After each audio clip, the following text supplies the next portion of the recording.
Hello, everybody, and welcome to the July 14th episode of Go With The Flow. I'm joined, as always, by my line mate, Kevin Bartman. Kev, what's going on? Nothing much. What's going on, buddy?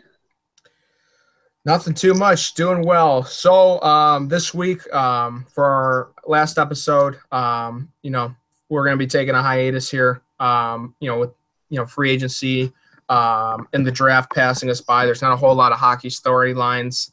We're going to try to get some guests for when we return near the regular season. But for our last episode, our other line mate, our other co-host, Dan Maraz, is unable to join us for the final episode. Wish we could have him, but we've had fun talking some puck with him these past few months. So unfortunately, he can't join us, but Kevin and I are going to be double shifting, I guess, if you will, for this episode. And for our intro, we went back to the Hartford Whalers Brass Bonanza intro in honor of Jacques Yasset, 94 years old. He passed away on Monday at the age of 94. He was the creator of the Brass Bonanza, which is one of the most iconic hockey songs, just from Whalers history. And if you're, if you've ever played NHL 94 or anything like that, you're very familiar with the Brass Bonanza. So we use that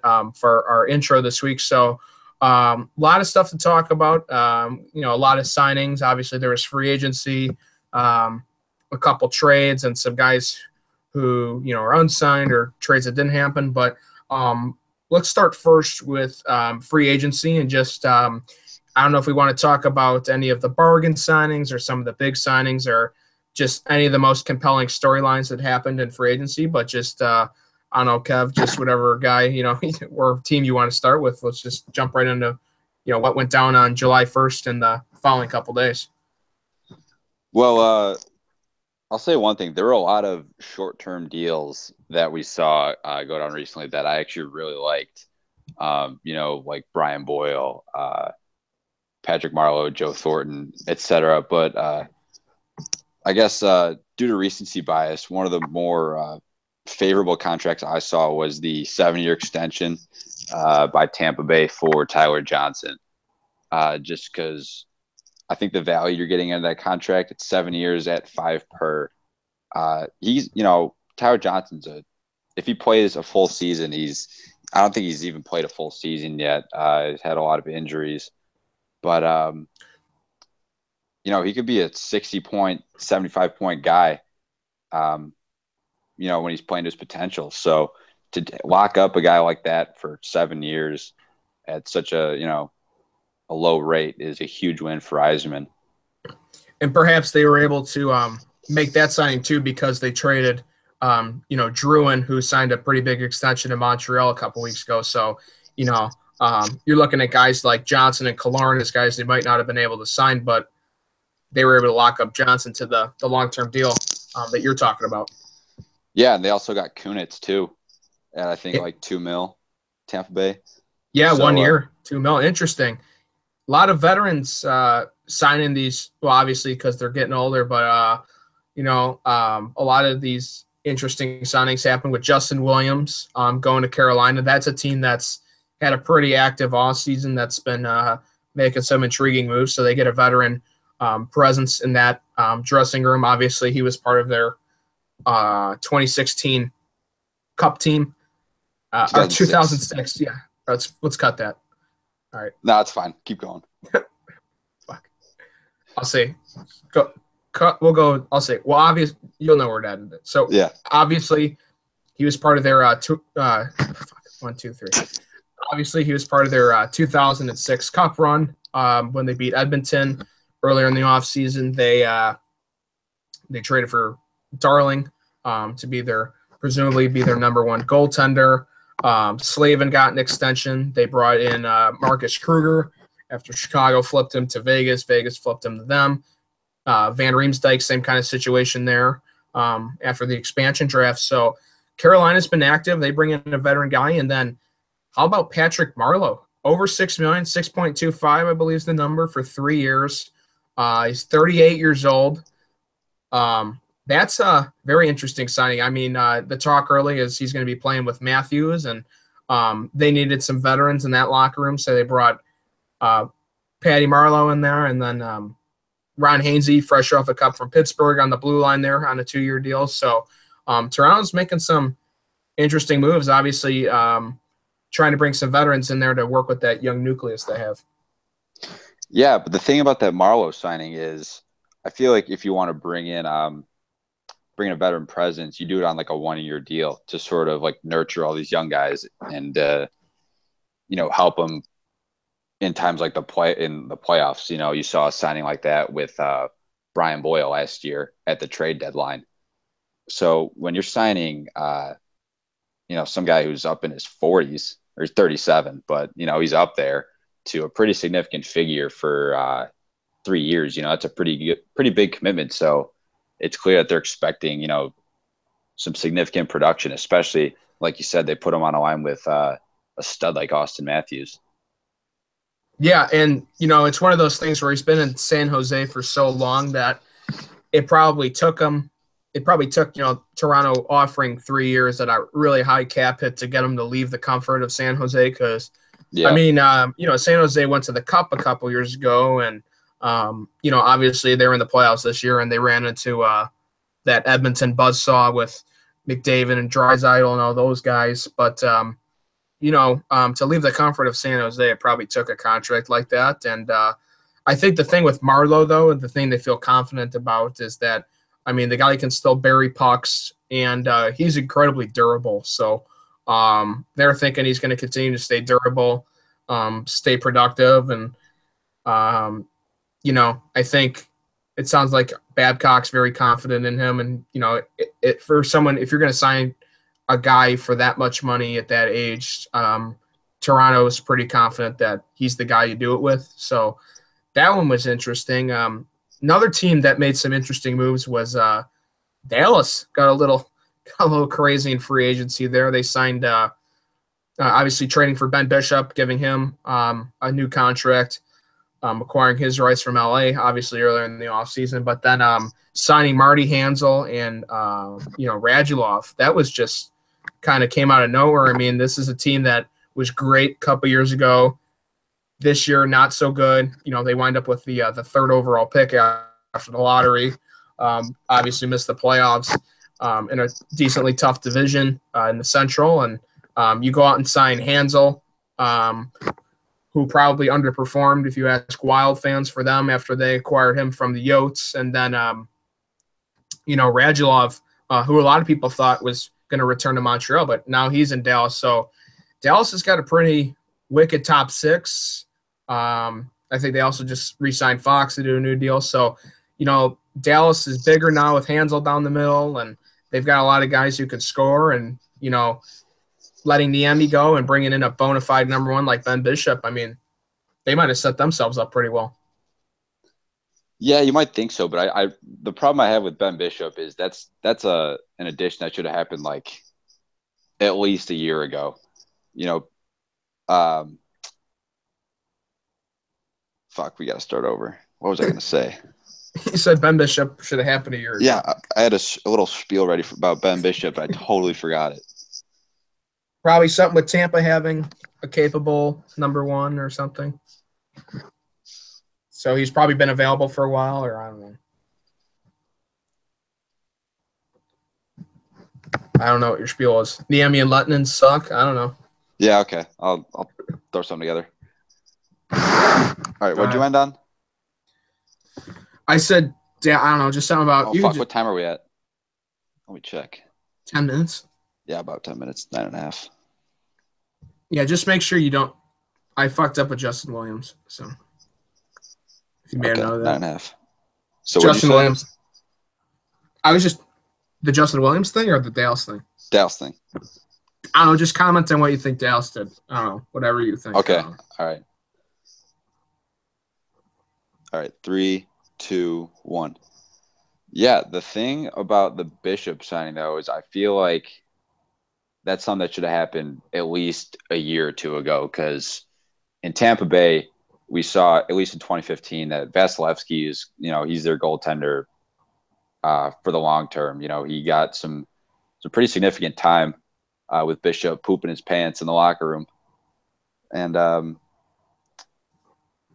so if I'm Dallas, you go out and get that guy right away because clearly Niemi, Leighton, we're not getting the job done. So, but I guess, better to do it now than never because, like you said, Dallas is a really talented team. The last couple of years has just been a mystery as to why they've really had no success and have missed the playoffs. But yeah, for sure, getting a guy, a solid goaltender in Bishop, I think they do set themselves up very nicely. I still think the blue line something they got to address, but with all the offensive talent they have, I don't really think they should have a problem missing the playoffs. Be interesting too with how Radulov responds to Hitchcock. That might be an interesting little storyline to follow there with Hitchcock. Obviously, us being Hawk fans, we're familiar with his tenure in St. Louis. He demands all players, all groups to play 200 feet. So that's not something that's in Radulov's repertoire, and he's been known to kind of be a little bit of a loose cannon. Missing curfew in the playoffs with Nashville when they were playing the Coyotes. However many years ago that was, and flip flopping between the NHL and the KHL. So he's a guy who had a productive year. I'm just interested to see how that goes. Yeah, I think that Dallas. Fuck, just cut that out. Okay, I'll just say. All right, 1, 2, 3. I think another thing that we need to start touching on is the fact of all these huge contracts after July 1st got handed out. Just to kind of go through the list of all the big deals that got handed out between free agency and fuck, my computer did this thing again. Fucking god damn it. Hold on. I was trying to scroll up to that list. Fuck, dude. What happened?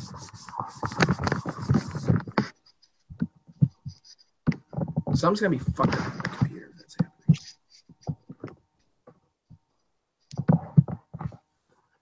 I can do it off my phone, but I gotta figure out a way to end the broadcast afterward. Oh fuck, that's right. Well, don't you just have to? If I hang up, oh no, you have to end the broadcast. That's right. I wonder if it'll save. Is your mouse not moving? I can plug in a mouse. Hold on. Give me a second.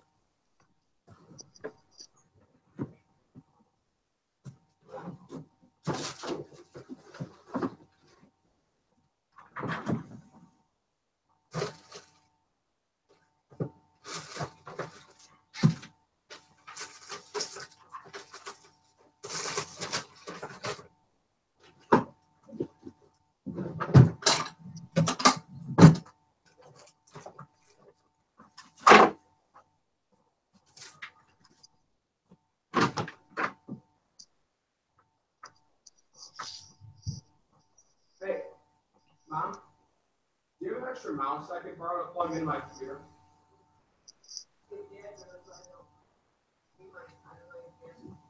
Hold on.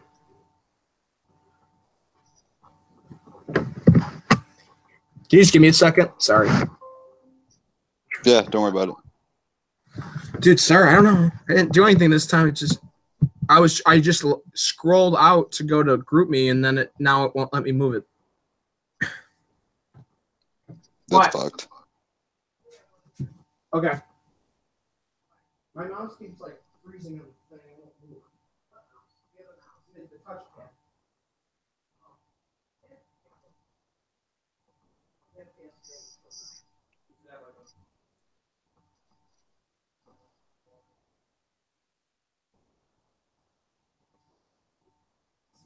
You got one with the cords. No, I don't. This is what I have. Look, I said move on. I was trying to see if you can.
I'm back on.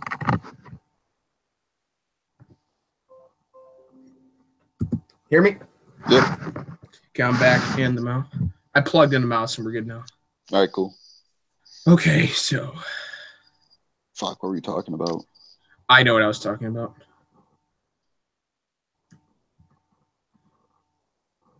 We're going to talk about now. We were just talking about, you're going to say something again about Dallas. Big contracts. Or did we already pass that? Oh, yeah, you're talking about big contracts. That is right. Okay. All right, ready? Ready to resume? Mm-hmm. 3, 2, 1. I think one thing we should talk about is just the slew of big contracts that were handed out. That includes unrestricted free agency, but a lot of teams locked up a lot of guys in-house for some huge deals. Obviously, the two big guys that we're going to cover are, Carey Price and Connor McDavid.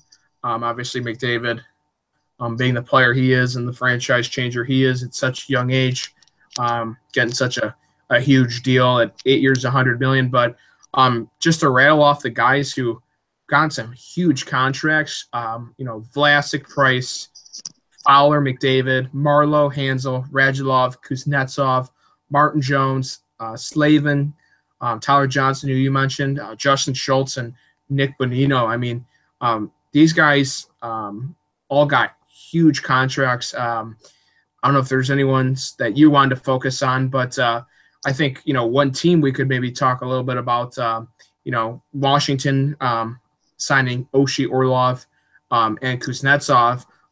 They're really, really close to the cap. They already had to trade Marcus Johansson in New Jersey, but Washington's an interesting situation. And I think a lot of these other deals are interesting. Obviously, Shattenkirk's in that boat too, and I think we had talked off air a little bit. Do you think the Shattenkirk deal might have affected Justin Schultz's price, if I remember correctly? Yeah, I mean, I guess they have similar styles, but I think that just Shattenkirk is obviously the biggest name in defenseman in the free agent market, and once he inked that deal, that pretty much just set the bar. And I guess from an agent standpoint, you want to get your guy the best deal. So when you have a young guy like Schultz, for example, getting him, what did he get? Fucking 5.5 over 3, I believe. Yeah, 5.5 over 3. That's a pretty sizable amount of money. So, a lot of big deals getting inked. Yeah, and the Justin Schultz story is crazy because obviously he had, there was just that whole saga when he came out of college about where he was going to sign. He was highly pursued and goes to Edmonton. Then, we'd be lying to say he was effective at all in Edmonton. And, he gets flipped last year with the deadline to Pittsburgh, and he kind of finds a niche, on the power play, wins a cup. He was one of their better defensemen in their playoff run this year. And, for a team like Pittsburgh who, needs defensemen and losing an offensive-minded defenseman like Trevor Daley to Detroit, Schultz just became that much more valuable for what they want to do and have their defensemen jump into the play. And he's become a pretty damn solid defenseman for them. So good for Justin Schultz for kind of, reinventing a lot of what he's done, but also continuing to stay consistent at the few things he was good at when he was in Edmonton. And the dude can really, drift the puck, and he's just turned into a really solid NHL defenseman. If you would have told me, 2-3 years ago, this guy'd be getting $5.5 million a year, I would have told you were crazy. But good for him. And I really liked the Slavin contract and the Cam Fowler contract. Anaheim's got a lot of defensemen that require money, and maybe they didn't need to sign Fowler for 8 years and $6.5 million because of all those defensemen they have. But he's a smooth skating defenseman, offensive minded, and Slavin's getting just over 5 for 7. So those contracts, right now, they might look a little funny to some, but Slavin's a name that a lot of hockey fans should probably start becoming a little more accustomed to. But I just think if the salary cap the next 7-8 years just goes up a little bit with inflation, these deals are going to look really, really solid as far as a couple defenseman deals. And, Vlasic's been a solid player for a long time, but he's 30, getting 8 years. Maybe that one could be critiqued a little, but a lot of times to get the guy during the rest of his prime, you got to kind of sign him to a longer term. So he's been good for them, but San Jose will have an interesting scenario on the back end in 8 years down the line when Brent Burns and Vlasic are getting paid quite a bit of money combined at the ages they'll be at. Yeah. I'm going to go back to, you briefly mentioned the Capitals. Like, they're just so incredibly fucked. Because they have what? They have 15 players. I think it's 17. On the roster. 17. Maybe 17. But they only have, what, like $4 million in cap space? Yep. Because they signed, just to refresh everybody, Oshie, Orlov, and Kuznetsov just got 7.8 over 8 years. So Burakovsky just got he got a small deal too. Yep. Johansson already got traded. I mentioned that a few minutes ago to Jersey. So yeah, they might have some decisions to make. They also let Alzner walk to Montreal. Yeah, dude, you wrote that blog a while ago about Ovechkin. That makes so much sense to do. It would be crazy. I mean, it just makes too much sense. You got to. I think it'd be such a wise move. I mean, they're in Ovechkin. They're in win now mode. Yeah. I don't know. It's tough because they're in win now mode. But God, if there's a team that could use $9 million in cap space, it's the Capitals. I mean, but it's tough. He's the face of the franchise. Yeah, he's never gotten them past the second round. I mean, even though it all makes sense, it just still sounds crazy to trade Ovechkin. But I thought if there was ever a 5% chance of it happening, it could have been to Vegas, with McPhee there. But obviously it didn't happen and it won't happen. But I don't know what they do. I mean, maybe a couple scenarios you're looking at is potentially buying out Orpik at some point, or a guy like Niskanen. I mean, Niskanen's not a horrible player or anything, but I mean, just to find a way to save some money because you're not going to trade. You're not trading Backstrom. I mean, so yeah. I think for a team like them, they just got to hope the cap goes up. I mean, for teams like, it's the same thing for Chicago too. I mean, you just got to hope that cap goes up to give you a little more flexibility, and that's what's killed the Hawks is, they've drafted and developed a lot of good players and needed to reward them, and they can't reward everybody, so guys got to go. It happened with Saad, and they had to let him go for a couple years, and now you're seeing Washington have to go, hey, sorry, Justin Williams, we don't have money for you. Thanks for your service, Carl Alsner. Thanks for your service, Marcus Johansson. And, they made the choices to give Oshie, Orlov, and Kuznetsov big money. The Oshie deal, kind of interesting because it's 8 years. But, I feel like locking up Orlov and Kuznetsov absolutely had to be done. So no criticism from me there because those are two outstanding players. But, yeah, your point about Ovechkin's interesting. I mean, what would you have to say about that as far as just – is it simply just you got to get $9 million and you can still get probably a really good trade haul for him, or do you just think they can't win with them, or what's your take on Ovechkin? Well, I guess for one thing, during the playoffs, we did see some Russian reporters say something about how terrible of a guy for the locker room Ovechkin is. That's a whole nother story. But, yeah, you definitely could get a huge haul for Ovechkin. The thing is, with so many teams, going into this age of trying to load up on young talent, that's just, that's the exact opposite direction you'd want to be going in.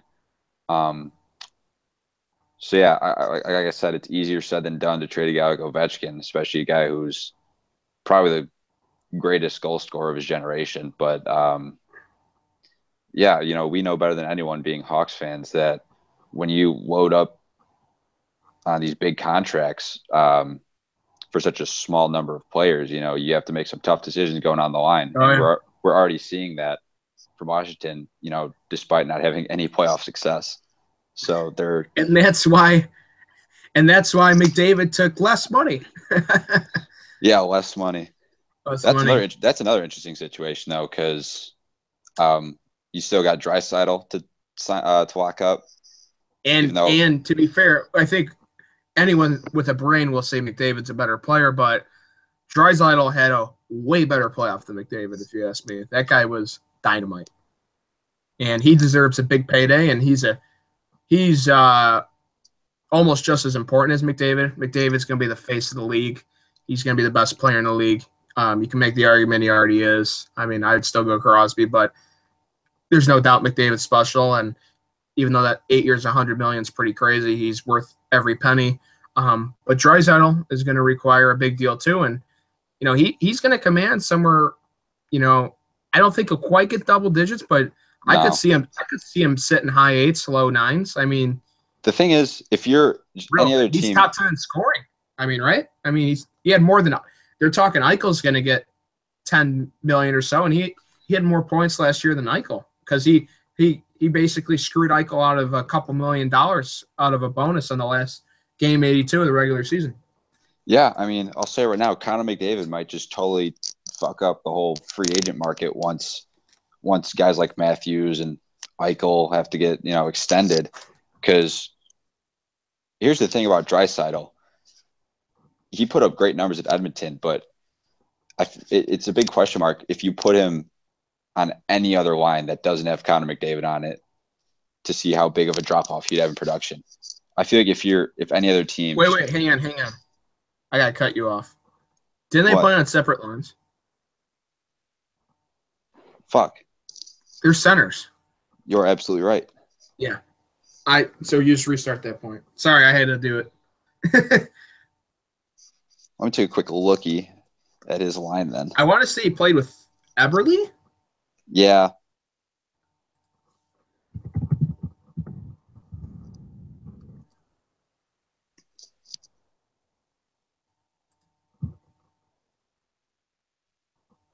No. Draisaitl played on the same line as McDavid. Okay. Yeah, because you had Ryan Nugent-Hopkins as second line center. Unless this website I'm reading is totally wrong, which is quite possible. But no, you're right. Okay. Are we sure?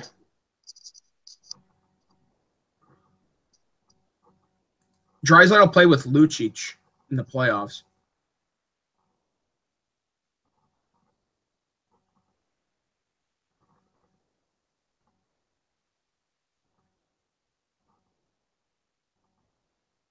Yeah, I think they played on the same line. Draisaitl played second line center in the playoffs on a line with Lucic. What about during the regular season, though? I think he played some right wing with him. Yeah, I think he played with McDavid in the regular season and then played second. He played 2C in the playoffs and I think played a lot with McDavid in the regular season. Okay. Well, I mean, it's still kind of, supports my point. I was going to say that, like, right, when you're playing with a guy like McDavid, it obviously inflates your numbers a little bit. All right, you can restart your point. Go ahead. Okay. Wait, let me collect my thoughts. What time are we at? Like 20 actual minutes? Go back to the timer. We're like 30. With a few pauses. A few, yeah. Okay, go ahead. Are you writing these down? Yeah, I am. Okay, go ahead. All right, 3, 2, 1. The thing, though, I'll touch on what you just said. With McDavid signing such a huge deal, and then with all these other, great young players needing to be extended in a couple of years, you got guys like Eichel, Matthews, Mitch Marner, another guy, Toronto, another team to look out for in a couple of years with contracts. But anyways, I have a feeling that if you put Draisaitl on, any other line, or if he doesn't play with McDavid at all, it'd be interesting to see the drop off in his production because you have to attribute a good chunk of his point production from playing on the same line as Connor McDavid, no matter, how limited that time was. So if you're a team and you throw $8 or $9 million a year at Draisaitl, I feel like that's just really dumb because there's so many question marks if he can, consistently put up these numbers that we're seeing him put up without Connor McDavid. I think there is, though, a value, though, in the fact that he can play with McDavid so well. And sure, you can make the argument that a lot of guys can, but you saw the chemistry they had in the regular season. And although the sample size was kind of small, Drysdale had a huge playoff. In that Anaheim series, he was, playing second line center on a line with guys like Lucic and Cashin, and he had one game where he had like a hat trick and a couple assists, and centering the second line in a game where they like blew out Anaheim. So the sample size is small, but I think he's kind of proven he can handle his own. Although is he worth $9 million a year though? Is he worth that much money in an inflated market? I guess so. The guy was top 10 in the league in scoring. Yeah. I don't know how much you attribute it to McDavid, but I think it's fair to say he played, play a lot of right wing with McDavid. He's also proven on his own he can play second center. But yeah, I just think he's definitely worth a lot of money. He might not even get 9, but I think he's worth he's definitely worth at least 8.5. I think the thing you got to look at is what would he get on the open market? Would a team offer him 10 on the open market if that guy was available, or would a team he could be offer sheeted? He's still a restricted free agent. I doubt someone would, because if it's a team that's got a lot of cap space to afford something like $10 million, it means that they're probably a cap floor team, which means you're probably not so good. So those 4 first-round picks you're going to give up might be some pretty picks that you're relinquishing to get them. So I highly doubt someone would sign him to a $10 million offer sheet and give up 4 first-rounders. But, I think if the dude was an unrestricted free agent, or, if he requested a trade and could negotiate a contract, which he won't, but just for shits, I think he could definitely command about $10 million. So I think if he comes in about 8.5 to, just under 9, I think that'd be a good deal for Edmonton. But that's a good point. I don't necessarily want to say it'd be an overpay because, don't get me wrong, Drysdale is a great player, but like I guess for a comparison is the MLB where, teams are starting to highly value these young prospects. And I guess this is probably the most clear. What was I going to say? You said something about the MLB where teams are valuing young pro. Okay.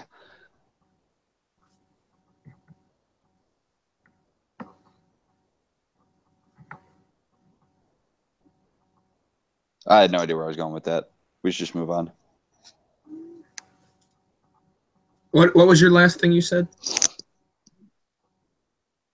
I was going to say something about how like teams are really valuing young talent in it. What did you say before that?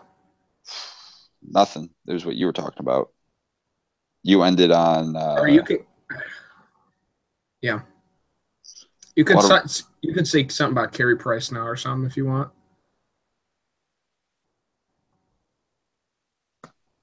Okay. Let me check what time we're at. You could say like, and how be like, speaking of big deals, how about Carey Price, largest goalie? All right, yeah. All right, you ready? Yeah. 3, 2, 1. Yeah, and I guess while we're talking about big deals, Nick, I think you briefly mentioned this earlier. What do you think about the Carey Price extension? I think he's absolutely worth the money. Obviously, with these huge deals with the franchise players, it's always it could always get shaky. In the latter part of the contract, there with Price, it could get a little shaky there at the end. But the guy essentially has carried them a few seasons where it's been a team that's had no business being in the playoff race or making the playoffs, and he'll just carry a team that just can't score enough, or whatever the ailment is in Montreal. I mean, he's just a world-class goaltender. So he's been really consistent for a long time. Obviously, Montreal maybe goes to a Stanley Cup a few years ago if he doesn't get hurt in Game 1 by Chris Kreider. So he's really valuable. He's still in the prime of his career. But, I think he's that money, you just knew Montreal was going to pay him. I mean, he's the face of the franchise. Now that Subban's gone, there's no debate about it. It's Carey Price's team, and you got to wonder how it's going to be toward the end of it. I've mentioned this now a few times, but I mean that's really the only knock on that contract. The good thing for Montreal is, unlike the case with Edmonton, I mean, Edmonton's got to have to sign Draisaitl on top of McDavid, and in their case, you get Galchenyuk on a good bridge deal, which kind of helps out with how much you're paying Carey Price. It's not like you signed Price for, double digits and 10+ million a year, and then have to go sign another franchise player for so much. That would have been the case with Subban at about $9 million a year, but I think just having to sign Price for that much money, and I think they're fine. Yeah, I agree. I think you bring up a good point with Galchenyuk. That was probably one of the more surprising contracts that we saw. This took less than Drouin, who has never played a shift there. Yeah, exactly. The Drouin contract, he's getting improving more. Yeah, that's very true. I think by the end of the Drouin contract, I mean, obviously, this is a pretty bold opinion, but we've seen how great of a player Drouin is, and I think he'll prove to be worth every penny of that $5.5 million per year. But Galchenyuk, we've seen how good he is in Montreal. We've seen he can play the wing, he can play center. Just got to stay healthy. Yep. We've seen before with Subban, obviously, there could be a lot of internal issues, with Bergevin or with Julian, I guess. But, that contract was a lot smaller than I thought it would be. I think if you're going to re-sign Galchenyuk, you lock him up long term.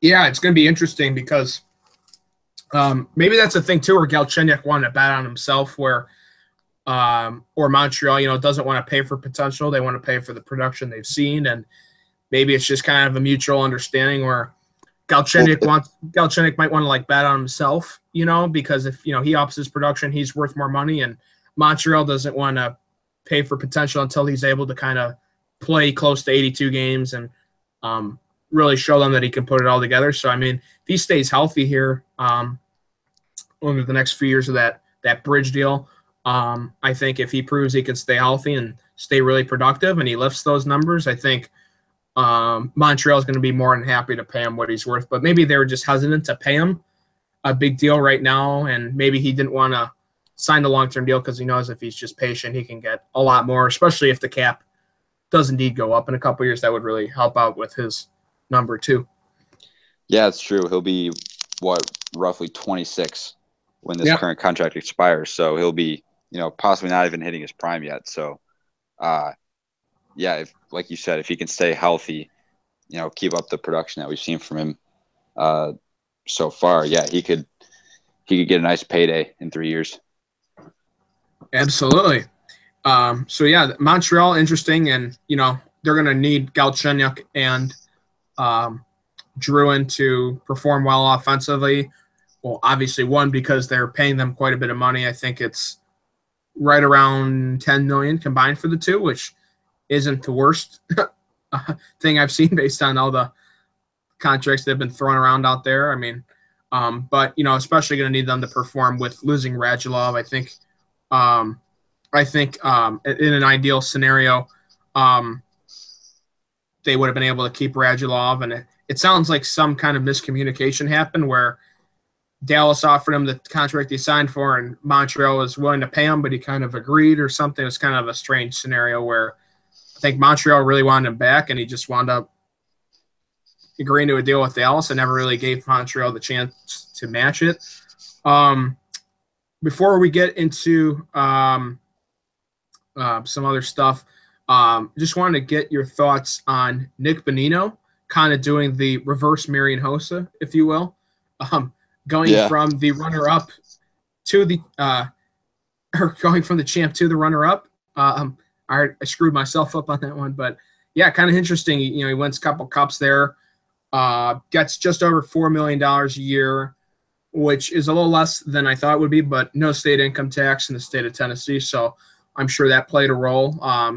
He gets to probably take home more money, and it's easier on Nashville's cap, so it's a win-win for everybody involved there. But I think he's a really good player. My only concern there is we don't know what's going on with Mike Fisher. He's not he's not top six material, and it's just Bonino, a big responsibility for Bonino. We don't know. Is he going to be a top line center? He's got to be. So, we saw in Pittsburgh.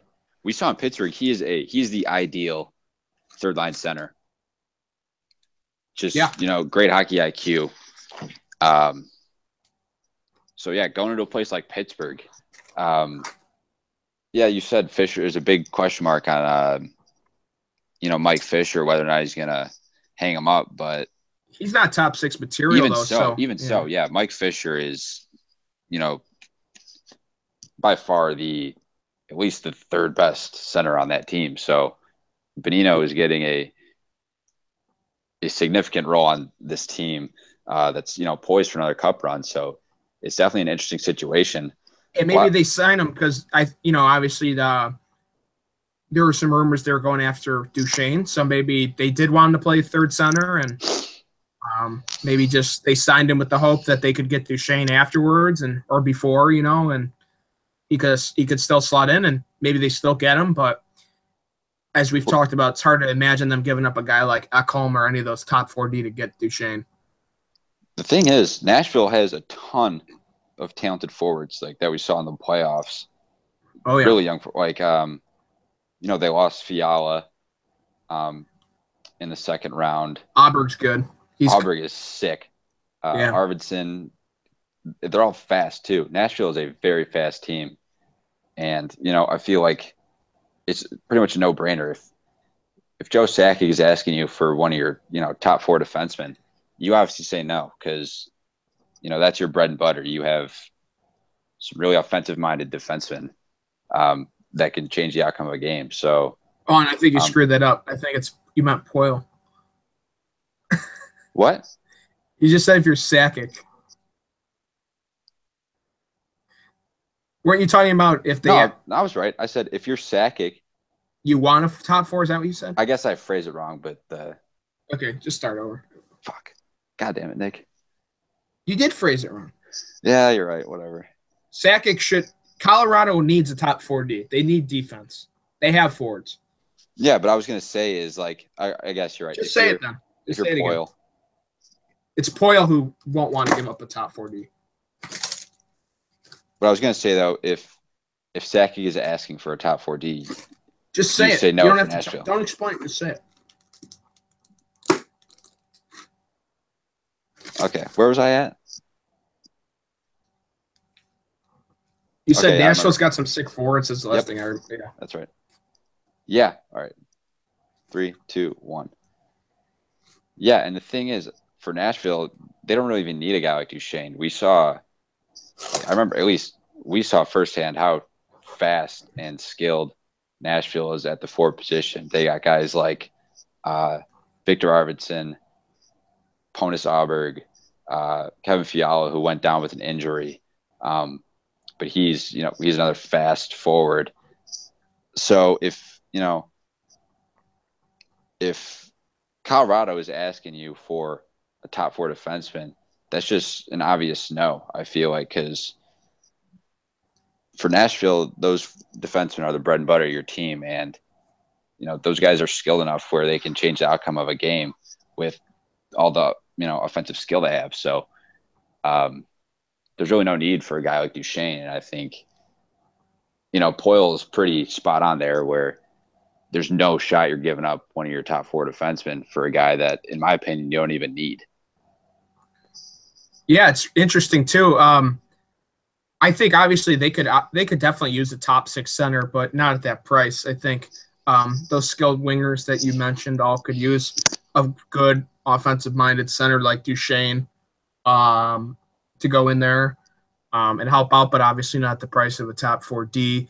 The other thing that's interesting about the Bonino signing for me, too, is what does that mean I mean, if Bonino's going to play second-line center, I guess you're leaving Yarncroke as your third center still, but I mean, if you do bring in – I mean, if they brought in Duchesne, they'd have the sickest freaking center group in the league, I feel like, almost. Yeah. I mean, there's some teams that are looking real good down the middle and look no further than Edmonton when Draisaitl's playing 2C behind McDavid. And I think Buffalo's got a – Pittsburgh, obviously. Buffalo's got a chance with O'Reilly and Eichel there as their 1-2 punch. But, yeah, if Nashville got a guy like Duchesne, I mean, I can't really think of – it feels like Nashville has the need for him, but they don't have the pieces that are – well, they do, but they're not really expendable. It's just – there's a fit for the player, but there's just not a hockey trade that makes sense for Nashville. They can definitely build a Stanley Cup winning team, without Matt Duchesne if they don't have one already. Yeah, if they got Duchesne, though, it'd be unreal. They would have Johansson, Duchesne, Bonino, and Yarncroke down the middle. I mean, that would be that'd be up there as far as best center groups in the entire league. But that's just crazy. So Duchesne obviously still available. I'd said a couple podcasts ago I thought the Islanders would be in play for him and Eberle. They did the Eberle thing, and I think a lot of my thought about the Islanders getting involved would be that they would use Travis Hamonic, in a trade because Colorado. I mean, if you're Colorado, you've got Rottinen, you've got McKinnon, you've got Landeskog. It's goaltending and it's your defense. That's really the problem. That's a team that needs a number 1D, just in the worst way. Tyson Barrie, it's not that guy. Green Jacket, as Mike Commodore would say, right? So yeah, he tied with Matt Duchesne, actually. Yeah, so there you go. I mean, that's a team that's just – even when they made the playoffs, that whole team is just horrible with puck possession.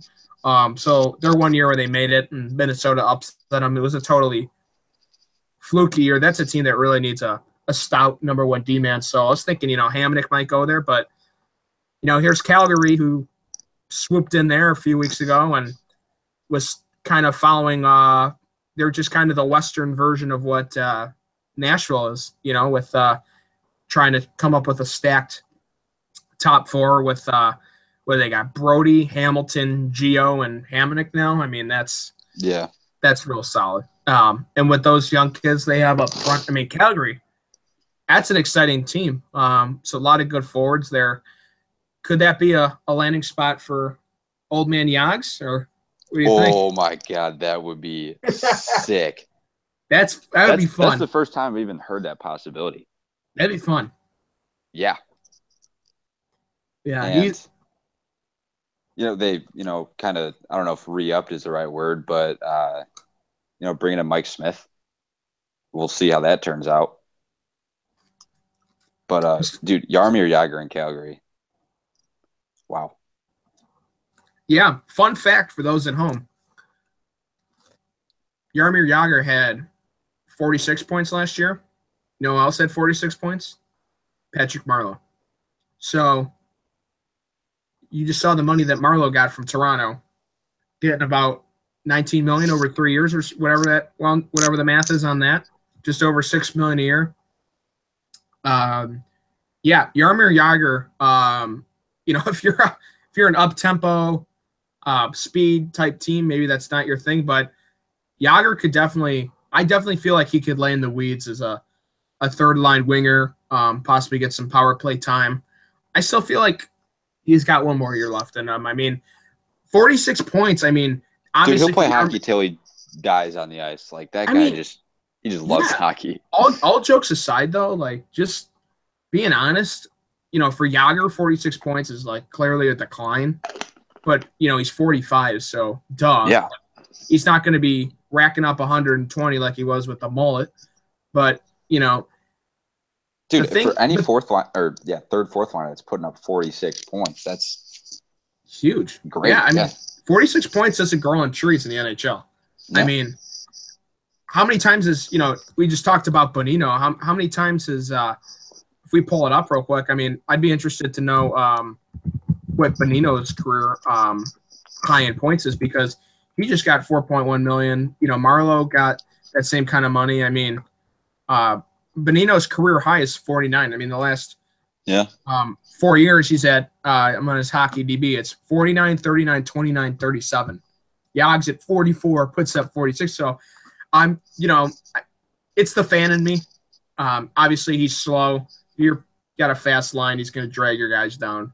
Yeah, I was going to say, let's not pretend Bonino and Jágr. Yeah, but third line, laying in the weeds, power play time. Jágr's, I don't know. I wonder where he signs. His Twitter's freaking hilarious about not being looked at. Oh, it's great. I just hope he doesn't go back to Russia. That would just suck. Like, someone just give him a chance. I mean, I don't know if there's any up-and-coming forward groups that need any mentorship. I mean, I feel like Edmonton and Calgary might have a role for him on the third line. That's just pure speculation on my behalf. And obviously he could influence the young guys there. That'd be fun. But we'll have to see where Jágr goes. A couple other free agents too, where we don't quite know what's going to happen if they've laced them up for the last time, or Shane Doan and Jerome McGinley. I mean, if those guys even play next year, they're going to sign. It's going to be 1 year, $1 million. They're going to play on the third or fourth line, total bottom six. It's going to have to be one of the top 5 teams in the league. They're not playing for anything at this point. They're playing for a cup. Especially Doan and McGinley have yet to win a cup. So I think for them at this point, it would be all about winning a cup. Yeah, easily. Like, pretty much by any metric, if you're one of those stats guys for hockey, there's really no reason why you'd want to bring in a guy like a Ginla or Doan. Like, I remember there was some stat that got brought to my attention last year about a Ginla, and it was like, what was it? Whatever. His possession metrics with him on the ice were so brutal, and like just because he's on the Avalanche. Okay. That's why. Yeah, maybe that's why. Or it was like just his I can't remember, but whatever, bad radio. But there's no reason why you should bring in a guy like a Ginla or Shane Doan for more than I don't even know if $1 million's worth it. No, probably not. It's one of those things where they're going to get carried to the cup. They will have absolutely no impact. If you put a gun to my head, I'm taking Shane Doan over Ginla. I definitely think Shane Doan. I think he would have. Man, if Ginla's on, I think Ginla's on E, and Donor might have an eighth of a tank left. I think that's what we're looking at. But I think Doan could be. I'm just surprised too with all the moves Arizona made this offseason, that they wouldn't keep Doan around for one more year to keep some stability in there. And I mean, maybe he's a great locker room guy, for the young kids there, like the Duke and Domi, and you bring in a lot of new pieces there, and maybe they just feel like Hjalmarsson and Stepan and some of these guys they brought in are more than adequate to be the locker room pieces, and they don't really have a use for Shane Doan anymore. It was just kind of surprising. I mean, the whole time he's been so loyal to that organization, and then he's still out there. I mean, I honestly have no idea if Jágr, Donor, or Ginla are going to ever play again. I feel like someone will just sign Jágr. I feel like someone just signed Jágr for shits, honestly, and then it's a real toss-up with Donor or Ginla. But Ginla's also had stints with all the teams that would maybe want him for a year. I mean, he did the stint in Pittsburgh. Chicago always had interest in him. They never pulled the trigger. Boston. He did the Boston thing. Boston could be good next year if Carlo and McAvoy, or if Carlo and McAvoy, the real deal on the back end with Tuukka and net, they could be back really fast. They could have a quick turnaround. So I mean, I don't know what happens with them, but Yeah, speaking while we're just on the topic of you know, great players from our childhood, um, was New Jersey playing some just ridiculous hardball because Kovalchuk now, there's all these rumors he's going to go to the East, oh, he's interested in Columbus, and, Toronto and all these places and, going to make a return to the NHL. And, New Jersey had to kind of do a sign and trade type deal with him. And Shiro, for whatever reason, now has decided none of those offers were good enough. And, Kovalchuk's just going to stay one more year in the KHL and collect his plate of rubles. And he's going to be an unrestricted free agent at the age of 35. So he's going to be a 35 plus contract, but real interesting that I feel like New Jersey, isn't literally anything better than nothing. Shiro was still in Pittsburgh when he retired from the NHL and bolted to Russia. So, I don't know why Shiro would be sticking it to Kovalchuk, but I feel like just they could have gotten something of value. And I'm sure they were asking a lot because he's still probably a really good player. That guy'd be absolutely lethal to have as a power play specialist on your point. Definitely play second line for you. Still think he'd have I think he'd have a good 3 years left in the NHL. Definitely a little bit of a downgrade from his last stint, but you can't teach that shot he's got. So I don't know what's going on with Jersey. Why are you just going to let him walk for nothing? Why are you playing hardball? Just get something for him. God, it's a boring team, and now they got nothing coming in for him. I don't know, man. Yeah. I think like you just said, they're just being way too greedy. Other teams who have any slight interest in Kovalchuk, if I saw something where, New Jersey's asking for first round picks for Ilya Kovalchuk, which I don't know. You can argue about that, how fair that is, but no team's going to want to give that up for a 35-year-old, no matter how good he is, in my opinion, especially when you can just, suck it up, wait a year, and sign him on the open market. Exactly.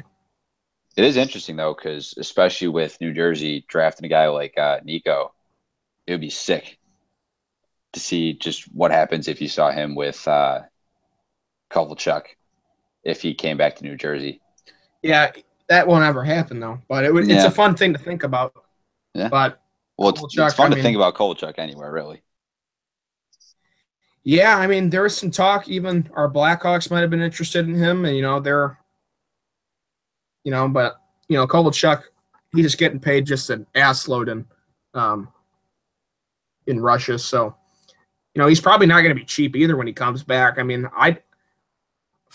Shit, Marlowe's getting 6+. What's Kovalchuk at 34 worth?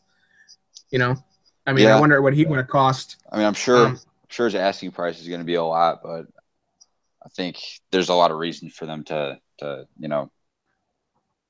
get it down, but it'll still cost a significant amount.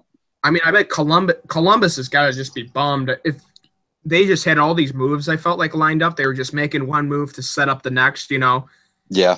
Get Panarin so you can recruit Kovalchuk, and then you get Kovalchuk, and then once your forwards are absolutely loaded, and you could still use the top six center. You could trade one of those defensemen and go get or even like a guy like PLD or something. You could go get Duchesne. So I think they were trying to just totally, obviously you got Bobrovsky and that who's sick. So you got some good defense pieces, with Werenski and Jones, and you got Bob and Net, and you bring in Panarin, and you've already got some other good forwards up front, like Wenberg and Foligno and all those guys, and Panarin now, and I think they were going to hope to bring Duchesne and Kovalchuk in, and essentially they just got their whole forward plan just cocked. It wasn't really seriously, it didn't work out. It wasn't really like a gamble or anything because they didn't really, lose anything out of this. But yeah, like you said, bringing a guy like Panarin, they sure planned on a lot of dominoes falling in place, and that clearly didn't happen. But it's not like they're totally fucked in the next years. They're still a really good team. Yeah, they're tough to play against. I just think that's a team that could use a little more skill. I feel like their offense last year was just kind of like by committee. Just a lot of really solid guys. Just no, I wouldn't. I love Brandon Saad, obviously, but I wouldn't call him like an elite offensive player. He's very well above average and a very well-rounded player, 200-foot player. But I mean, Panarin's definitely one of these like uberly skilled guys. Kovalchuk, even though he's older, is part of that, and Duchesne brings speed and scoring. So I think they're trying to. They've got some good defense pieces. They got the goaltending. Obviously, Vezina winner, and Seth Jones is going to be great, and so is Werenski.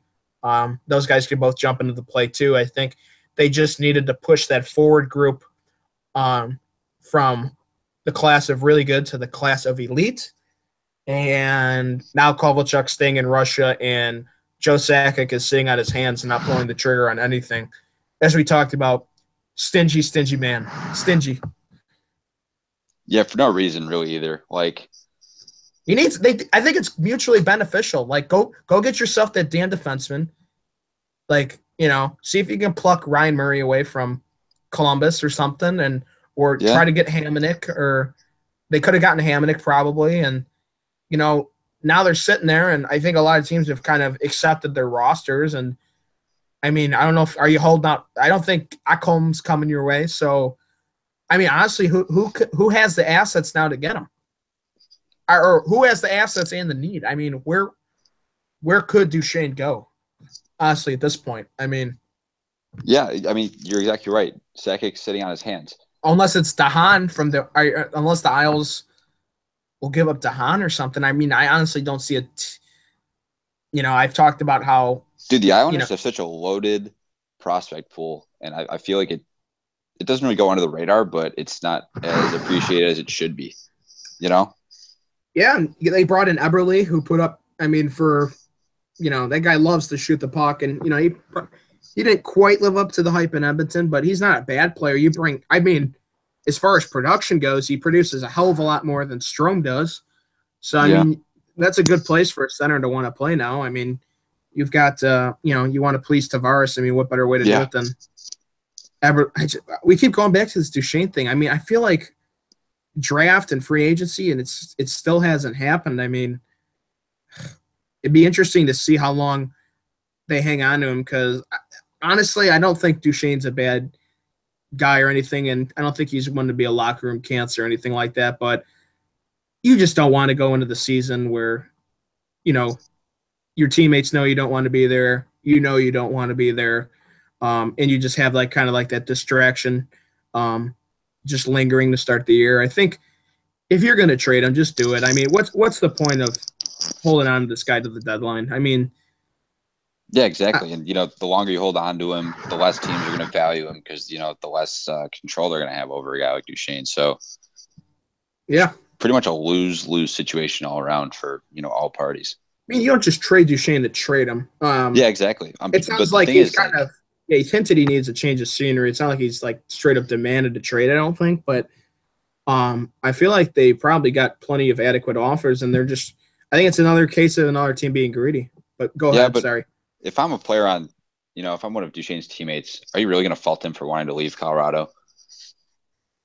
I'd be like, no. Yeah, dude, I don't care. Just go. Have fun. I mean, yeah. There's really nothing. I wouldn't be too concerned if I'm Matt Duchesne, if I'm, getting any bad blood in the locker room with any of my Colorado teammates. Well, if you're one of those good Colorado forwards too, like Rantanen, Landeskog, or McKinnon, I mean, you're just going to have even more responsibility than you already do, even more ice time. And, for Colorado, they're not going to get better until they get a defenseman, that, game-changing defenseman. Could use, goaltending too, needs some work. So, trading Duchesne's kind of a start, and probably would obviously make them better. But, they could definitely trade Duchesne now, because Colin Wilson and Neil Yakupov are going for comeback player of the year next year, right? Oh my God! How much did Yakupov sign for? It was under $800K. Yeah. 800 or 900, man. Man, what a! I mean, not saying that's the wrong figure, because there's really no reason to pay any more than that. Yakupov's just kind of been fuck, I don't even know how to describe it. He's just been a huge disappointment. I mean, he's just lazy. I mean, he's just lazy. The guy is a bullet of a shot. I mean, he's uberly skilled. He's got speed. I mean, I feel like he just doesn't want. I don't know. I don't know the guy. I don't want to. But You get that there's vibe no that he's way. just like not motivated or something. I mean, if you have that much skill and they're like, get the hell away from Connor McDavid, like you're just useless, man. Like you're just. I mean, if you can't play with Connor McDavid, I mean, he did okay, but I mean, if you play with Connor McDavid and they still don't want you there, like if you're that skilled and you can't gel with that guy, who seems like just an incredibly easy player to play with. He commands so much attention. He can pass the puck. He's a threat to shoot. I mean, he just opens up so much for his teammates, so many chances. And man, if you can't, I mean, Edmonton was garbage when he got there, like complete garbage. And, a lot of those first overall picks, like Taylor Hall, Nugent Hopkins and Yakupov, they expected them to be the franchise changers just based on where they were picked alone. And those guys could all be really good, but they're just not franchise. They're just not game-changing talent. They're good players, but they're not a face of a franchise type guy like McDavid is. So, I think Yakupov had a lot of pressure put on. I mean, he's just a huge disappointment, though. I mean, they were garbage. I'll give him the benefit of the doubt that they were garbage there, but I mean, well, then even when he went to St. Louis last year, like you could have expected him to put up. He put up worst place he ever could have gone. Put up 9 points. He's playing for Hitchcock and Mike Yeo. I mean, yeah, you can't let a guy do whatever he wants on the ice, but I feel like there's just too much of a demand on. You go to a place like St. Louis. I mean, if you're not playing in the top 6 on St. Louis, if you're a third liner on St. Louis, you're getting asked to do a lot of the dirty work. Like, yeah, that's true. It's not that's a tough third line to play on it if you're that guy. The thing is, he's not a bottom 6 player. He needs a shot in a top 6 to ever. If he doesn't get a shot in the top 6 again, he'll never even sniff anywhere near his ceiling. But yeah, he's just going to go down. Unfortunately, it's probably just a bust. Maybe he can carve a niche out somewhere. Maybe he can kind of reinvent himself. I mean, yeah, maybe go out to Russia is what I'm thinking. Oh yeah, but I mean, you saw a guy like Kadri who just couldn't do it offensively, and he's putting in the work to kind of become a shutdown guy for Toronto, and he's got a home there, and now the fans, they love him and they appreciate what he brings to the table. But I mean, if you're not going to be a 200-foot player and you're putting up 9 points, I mean, Jesus, you're just a dime a dozen. You're just a name at that point. But I don't want to gang up on Nail Yakupov, but Jesus, yeah. Sorry for listening, buddy. Yeah, sorry for those at home that had to listen to Nail Yakupov. Nail Yakupov in Colorado. That'll be interesting. Sorry to our Colorado listeners, but yeah, that's sorry you have. So then I think one of the last things I wanted to cover is this is the new hire in Arizona, Toshe. And then I'll pretty much Toshe. Long day. Rick Tocchet. Tocchet. He finally got rid of Tippett. Jeez, he was there. He overstayed his welcome about 5-6 years. The thing I think more so than the news than that hire is just the what we talked about this off air, but this article that this Pittsburgh beat writer came out with about how Phil Kessel might be on his way out of Pittsburgh. Oh God! And Tocchet worked with them in Pittsburgh. For those that didn't know. Yeah, I mean, Phil Kessel's been pretty vocal about how much he likes him as a coach and just he's a real guy's guy, good locker room guy. But dude, like to say, I mean, maybe I guess it's possible that Kessel could be out just due to the salary cap, but like it's just one of the most absurd takes I've seen recently. Yeah, let's get rid of an integral piece to 2 straight cups. Yeah, guys almost a point per game in the last 2 playoff runs. Yeah, let's just get rid of him because he lost one of his favorite coaches. Anyone with the brain knows that that's just a bullshit clickbait article. I mean, that's just horrible. I'm sure that guy's gotten eaten alive by his fellow folks in the press, his peers, and the fans. I'm sure have uh, thrown some vitriol his way for that take. So, yeah, that's pretty awful. I mean, Phil Kessel, I mean, he doesn't get, he seems, by all accounts, obviously he's a little awkward with the media and stuff. But it seems like he's a nice presence in the locker room, and he's well liked by everybody. He just puts his head down. He works hard. Right? What's it? Nice guy, works hard. Nice guy, tries hard. Loves the game. Yep. Nice guy, tries hard, loves the game. It's exactly what he is. And yeah, he gets paid a lot of money, but he's worth it now. Yeah. And, unlike past years, Pittsburgh's not against the wall. If they wanted to trade Kessel, they would have already done it because they would have signed Bonino to the money he wanted. But they obviously see the value of Kessel. So that's just one of the worst takes. But that Rick Tocchet. Rick Tocchet, that decision by Arizona, kind of a gamble, folks. Yeah, well. Kind of a gamble. For those who don't know, he kind of got in some trouble with a betting ring a few years ago. So, interesting. I think just like a general thing about Arizona is like they've just, they I don't know what so many doing. Random moves that have gone in every which way direction. They bring in these guys like Stepan and Hjalmarsson that would signal you're trying to win now, and then trade their number one goaltender. So what the hell are they doing? Like, what does that mean? Like, you trade your number one goaltender and then bring in two guys that would signal you're trying to win. And who is Arizona's number one now? In that? Like, what are they? Yeah, what? Like, who is their goalie now? That Dominique? Or fuck if I know.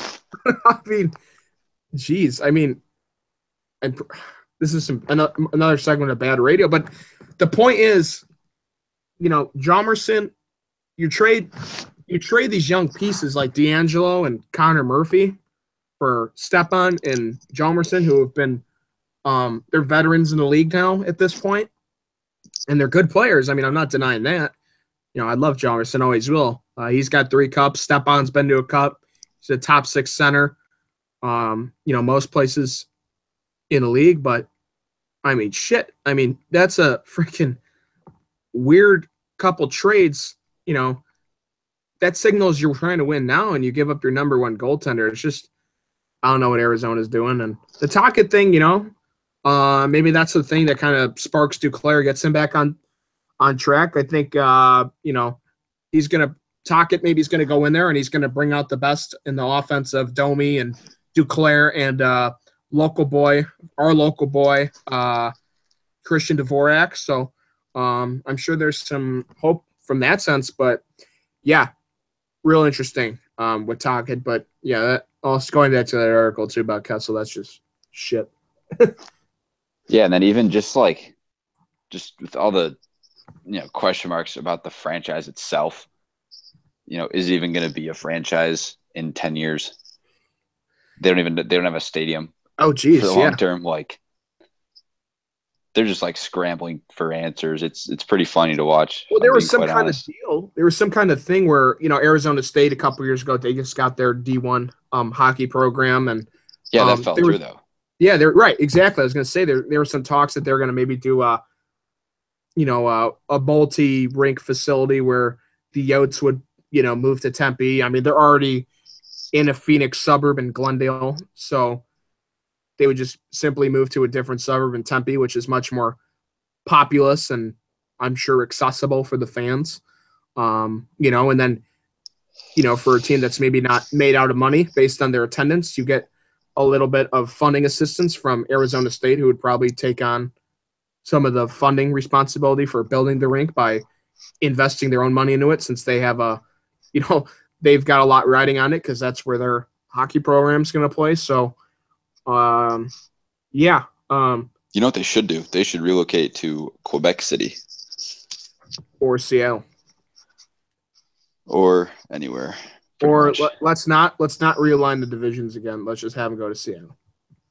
Let's just just that was so messed up. I just thinking back to Winnipeg, that one year where they played in the Southeast, where you're playing division games against Tampa, Florida, Carolina, I mean Washington, um, you know, just ridiculous. Uh, One of the more ridiculous things was Winnipeg in that the year before they had to realign, and then obviously that was when they kicked Detroit and Columbus into the Eastern time zone, so they're uh, you know, a lot of all their home games essentially were, or all the games they played in their conference were you know, Eastern time for them. So that was good. But yeah, Arizona with a very interesting offseason, to say the least. New coach, a lot of trades. Bringing in an electric color guy too. Oh They brought yeah, in Biz Nasty. true. Yeah, that's gonna be wild. They're gonna be must-watch TV now. Biz will be fun. What do you think of that, man? Well, I mean, he's going to be probably a little bit censored, obviously. Oh yeah, that sucks. Still think he's an incredibly funny guy. So, I mean, just like the ideal color guy for a hockey broadcast. You know, he has a hockey background. He's played. Hilarious guy. I think the tough thing for him, though, honestly, is he's a guy that doesn't take himself seriously, and he acknowledges that, like, you know, he wasn't a very valuable NHL asset, kind of thing. So I feel like for him, it's going to be weird for him if he has to criticize any guys on the ice, because he's going to be like, well, God, I mean, I wonder what people were saying about me when I played, if they even saw my one or two shifts a game, you know. But yeah, he's great. That'll be fun. Biz Nasty doing the games, and you know, honestly, the NHL could use stuff like that. I mean, shit, if our guys aren't going to the Olympics, we might as well make our broadcasts hilarious. So yeah, right. Might as well do that. So I don't know. Do you have anything else to cover? I think we pretty much hit everything. Yeah, we actually hit a lot. Yeah, good stuff. So maybe we just want to thank, or stop here. We'll cut this, and then just say thank you, I guess, to everyone that's been listening, and then say, you know, I'll do it. All right, right, 3, 2, 1. So just wanted to say thank you to everybody for listening this past season since we started in February, doing our episodes. You know, we try to do them every week. Sometimes it doesn't work out, obviously, with the July 4th holiday. Kind of threw a little bit of a monkey wrench into things, but thank you for listening throughout the season, Kevin. If you want to say your thanks as well, I'm sure you're great. Yeah, for sure. Yeah. It's been a lot of fun just talking some puck with the boys these past couple months. Thanks everyone for listening.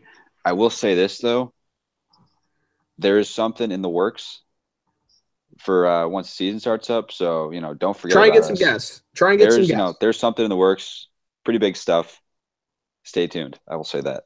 Yeah, we're trying to get some guests, and Dan also wanted us to pass along his thanks for listening, and we're going to try to nail down a more finite, consistent schedule of dropping podcasts and bringing on some guests. You know, this is new to us. We've never done podcast before, so we're still kind of finding our way and you know, trying to establish ourselves. So good guests will want to come on, and you know, you got to come out with some good content and all that good stuff, so people will want to come on. So thank you again for everyone that's been listening. It's been a fun season. Continue to follow our GWTF podcast. Once again, GWTF podcast.